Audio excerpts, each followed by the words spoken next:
how to get Ubisoft activation code from Steam. This is very easy to do. Just load up Steam here on your PC and then you will need to go into your library. Now from here you will find the game which you need the activation code for. I'm just going to show you with a random game here. So click on the game itself, and once you select it, then you will need to click on the gear icon that says manage, and again you will click on manage here, and you should see CD key as an option.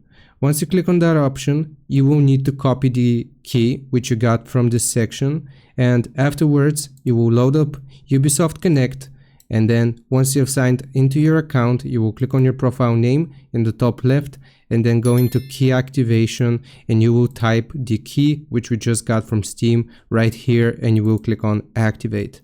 I hope this helps. Leave a like and subscribe. I'll see you next time.